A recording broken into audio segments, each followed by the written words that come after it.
장기 투자의 진수를 보여드리겠습니다.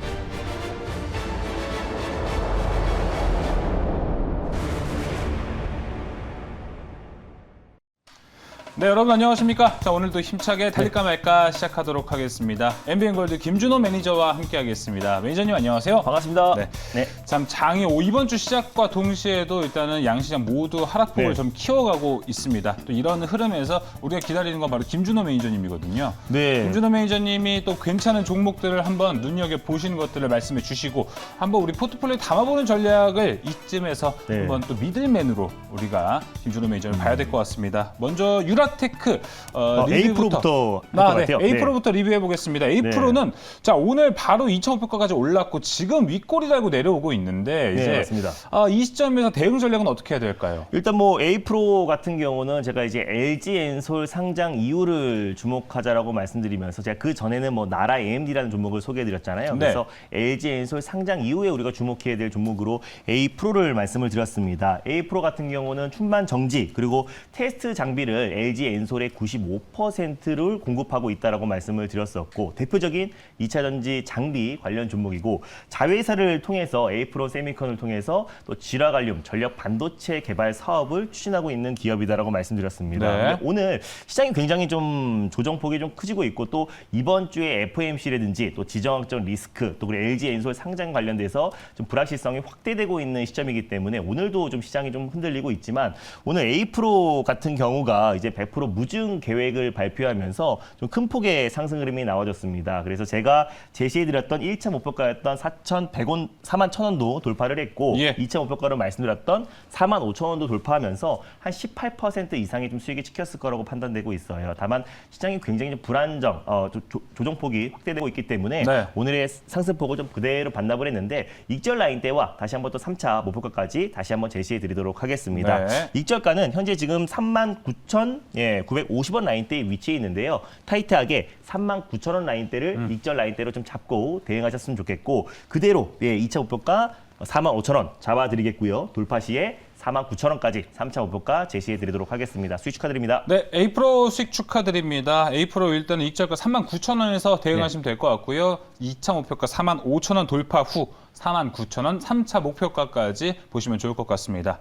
자, 이어서 유라테크도 리뷰를 한번 해보겠습니다. 오늘 이제 1차 목표가에 근접했었다가 지금 다시 한번 하락하고 있습니다. 대부분의 종목들이 오늘 유라테크처럼 시장 여파로 한 3, 4% 정도의 조정이 나와주고 있고 특히 에코브로 PM이 주말 동안에 뭐 화재 사고라든지 또 내부자 거래 의혹이 지금 불거지면서 낙폭이 좀 확대되고 있는 모습입니다. 특히 성장주였던 뭐 게임 섹터뿐만 아니라 또 제약바이오의 악재들이 계속해서 이어지면서 오늘 시장의 하락을 좀 견인하고 있다라 보시면 될 것 같은데 이번 주에 그래도 긍정적인 요소는 또 기업들의 실적 발표를 좀 앞두고 있는 시점이기도 하고요. 그리고 FOMC에서 불확실성이 해소될 가능성이 높기 때문에 이번 주에 큰 흐름으로 봤을 때 시장이 저점을 좀 잡아줄 가능성이 높다. 현재 미선물도 0.9%대 반등 흐름이 나와주고 있기 때문에 너무 지나치게 지금 현 시점에서 투매에 동참할 필요는 없다라고 좀 판단되고 있습니다. 그래서 시장이 안정화됐을 때 가장 빠른 속도로 회복할 수 있는 종목들을 매수하는 게 좋은데 유라테크 같은 경우는 대표적으로 이그니션 시스템 제조 판매하는 기업이고 자회사 유라 코퍼레이션이 현대차 1차 벤더사라고 말씀을 드렸습니다. 와이어 하네스 매출 비중 그리고 점유율이 48%가 넘기 때문에 제가 지난번에 THN의 후속주로 말씀을 드렸었고요. 또 정책 관련해서 윤석열 후보도 또 이제 충천 대망론 그리고 행정수도 이전 관련된 공약을 냈기 때문에 앞으로 부동산 공약뿐만 아니라 국가 균형 발전 대표 수혜 종목으로 부각될 수 있다라고 말씀드렸습니다. 당연히 홀딩 관점으로 보셨으면 좋겠고요. 1차 목표가는 제가 11,800원 돌파 시에 13,000원 라인대를 2차 목표가로 말씀을 드렸고 손절 라인대는 9,700원 라인대를 말씀드렸는데 10,000원 초반부분대에서 2차 매수, 분할 매수로 접근하셨으면 좋겠습니다.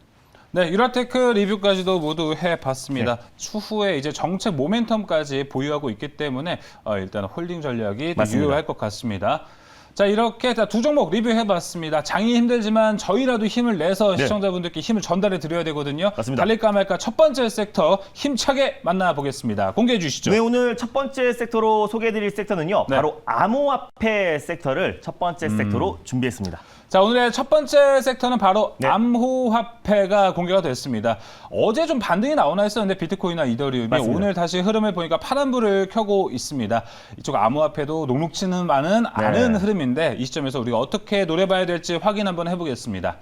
자, 그럼 이 시점에서 암호화폐는 달려야 할까요? 말아야 할까요? 달릴까 말까? 매니저님의 선택은 지금은 비보입니다. 네. 비보 사인을 주셨습니다. 자, 암호화폐도 이 섹터가 워낙 넓어졌기 때문에 맞습니다. 여기서는 우리가 어떻게 대응을 해야 될지도 궁금한데요. 주말 동안에 이제 암호화폐 시장 비트코인도 낙폭이 굉장히 확대됐고요. 네. 웬만한 이제 알트코인들은 10% 이상의 하락이 다 맞습니다. 나왔고 고점 대비해서 거의 반토막 이상이 나왔는데 최근에는 예전에는 금을 대체하는 안전자산으로 사실상 해지 역할을 했다라면 최근에는 나스닥의 레버리지 역할을 하고 있다. 그래서 이번 주에 긴축에 대한 우려감으로 암호화폐 시장이 계속해서 낙폭이 확대되고 있고 특히 또 채굴 또 글로벌 3위 국가인 러시아에서도 채굴을 금지하고 앞으로 거래 금지를 검토하겠다. 그 이유는 디지털 루블화를 발행을 추진하겠다고 밝혔어요. 지난번에 중국 또한 마찬가지로 디지털 위안화를 발행을 앞둔 시점에서 또 채굴과 또 그리고 거래를 금지하겠다라고 했었는데 그 여파로 이제 암호화폐 시장이 굉장히 출렁거리고 있습니다. 그래서 대안이 될 수 있는 섹터는 오히려 지금 러시아도 그렇고 또 중국도 그렇고 이번에 이제 디지털 위안화 또 디지털 루블화를 추진하고 있기 때문에 디지털 화폐 쪽으로 수급이 좀 이동되고 있다. 그리고 이제 베이징 올림픽이 딱 일주일 앞으로 다가왔어요. 네. 다음 주 금요일 날 베이징 동계 올림픽이 개막이 되기 때문에 오히려 그 시점부터 CBDC 관련된 모멘텀이 다시 한번 이어질 가능성이 높다라고 판단돼서 네. 비보호로 말씀드렸습니다. 자, 암호화폐라고 오늘의 첫 번째 섹터를 공개해 주셨고 네. 거기서 이제는 우리가 역발상으로 한번 네. 더 수혜를 받을 만한 종목들을 우리가 한번 노려보자라고 이해를 할 수 있을 것 같습니다. 자, 그럼 암호화폐에서 오늘의 종목 공개해 주시죠. 네. 암호화폐 대안이 될 수 있는 이제 CBDC 안에서 가장 대표 종목인 한네트라는 종목을 첫 번째 종목으로 가져왔습니다. 자, 오늘의 첫 번째 종목 한네트가 공개가 됐습니다. 한네트의 현재 흐름은 어떤지 흐름부터 살펴보겠습니다.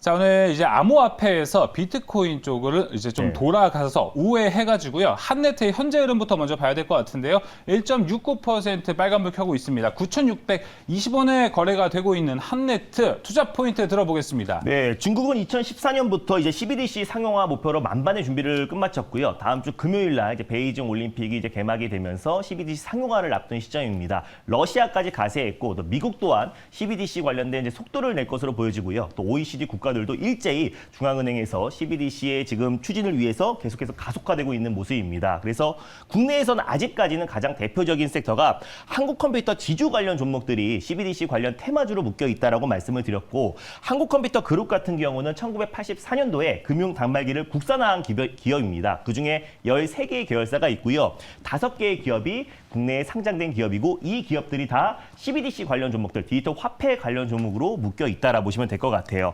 KCT 같은 경우는 금융, 특수 단말기를 제조 판매하는 기업이고요. 한네트 같은 경우는 현금 자동화 지급기 사업을 하고 있고 로지시스는 유지 보수를 하고 있는 기업이고요. KCS 같은 경우는 시스템 솔루션을 공급하고 있고 한국컴퓨터는 EMS 사업을 영위하고 있는 기업인데 사실상 이제 CBDC 관련해서 한국컴퓨터 지주 관련 종목 중에서 한네트가 가장 대장 역할을 하고 있고 네. 아직까지 테마성이긴 하지만요. CBDC 관련해서 가장 민감하게 움직이는 섹터고 종목이기 때문에 오히려 시장이 굉장히 좀 불안정하고요. 또 지지부진한 흐름이 계속해서 이어지고 있기 때문에 CBDC 관련된 모멘텀이 또 이번 주와 다음 주 초까지 계속해서 부각될 수 있다라고 판단돼서 한네트를 첫 번째 종목으로 가져왔습니다. 자, 첫 번째 종목 한네트에 대해서 이야기를 들어봤습니다. 최근에 또 이제 CBDC로 크게 두 방을 한 게 또 김준호 매니저이기 때문에 맞습니다. 이번 한네트도 참 기대가 되는데요. 한네트는 이제 가격 전략을 어떻게 잡아야 될지 가격 네. 전략 함께 확인해 보겠습니다. 한네트는 이제 프리엠스랑 지난번에 K사인 또 그리고 KCS의 후속주다라고 보시면 될 것 같고요. 한네트 같은 경우는 최근에 CBDC 얘기가 나왔을 때 네. 가장 폭발적인 시세가 분출이 됐던 그렇습니다. 종목입니다. 그래서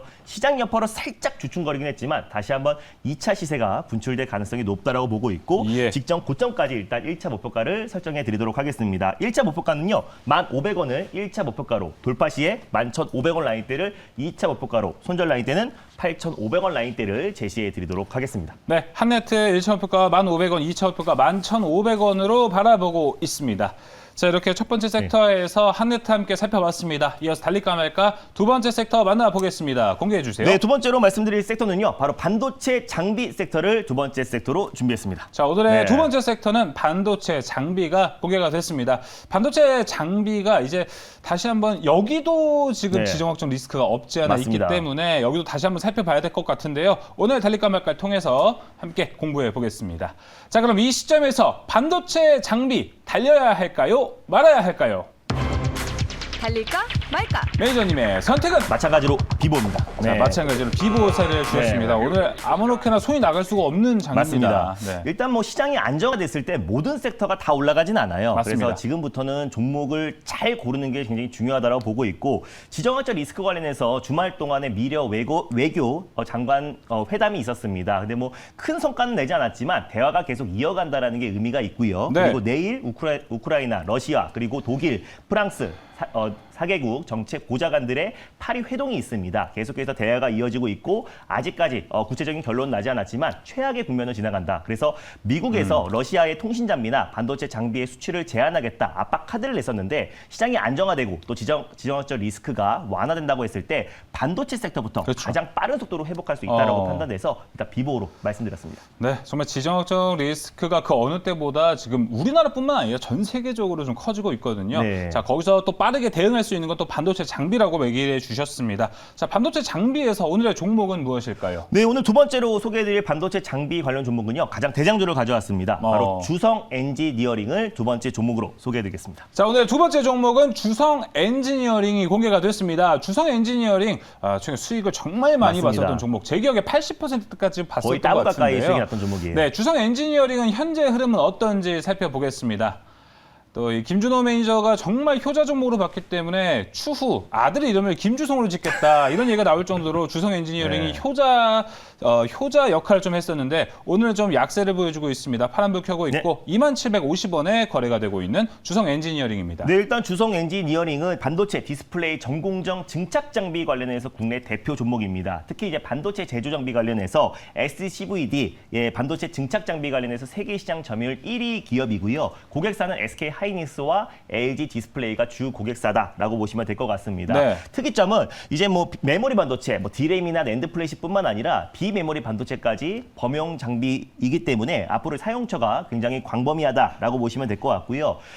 베이징 올림픽을 기점으로 중국의 투자가 확대될 가능성이 높습니다. 네. 공장 재가동뿐만 아니라 투자 재개가 확대되었을 때 디스플레이 업체로서 또 주성 엔지니어링의 실적 확대도 기대가 된다라고 판단돼서 주성 엔지니어링을 두 번째 종목으로 가져왔습니다. 네, 최근에 정말 좋은 이 수익을 봤었던 주성 엔지니어링이기 때문에 지금 뭐 차트만 봐도 이제 노려볼 만한 자리가 됐구나라고 네. 좀 보신 것 같아요. 주성 엔지니어링 가격 전략 어떻게 될까요? 11월 달에 한번 소개해드려서요. 거의 더블 가까운 수익을 챙겼던 종목인데 네. 최근에 시장 여파로 잘 버티다가 조정 흐름이 나와줬습니다. 다른 종목들 대비해서 굉장히 안정적이고 또 시장 대비 낙폭이 굉장히 제한적인 종목인데 최근에 반도체 관련해서 수출 제한 얘기가 나오면서 조정폭이 좀 확대되었다. 오히려 이럴 때 우리가 네. 분할 매수로 접근을 하면 안정적으로 수익을 챙길 수 있다라고 보고 있는데요. 현재가 부근에서 1차 매수로 또 손절 라인 때는 19,000원, 1차 목표가는 23,400원, 2차는 25,400원을 제시해드리도록 하겠습니다. 네, 주성 엔지니어링 1차 목표가 23,400원, 2차 목표가 25,400원으로 제시가 됐습니다. 자, 이렇게 어려운 장 또 김준호 매니저의 도움이 네. 필요할 것 같습니다. 어떻게 해야 될까요? 네, 시장에 급락세가 계속 연출되고 있고 1월 내내 하락이 나와주고 있습니다. 그래서 지금 현 시점에서 시장 집중 점검에 대해서 4시 30분에 자세하게 다뤄드리도록 하겠습니다. 엠베인골드 사이트나 유튜브를 통해서 많은 참여 부탁드리겠습니다. 네, 오늘은 장 끝나고 4시 30분 김준호 매니저와 함께 이 시장에 대해서 긴급 진단하는 시간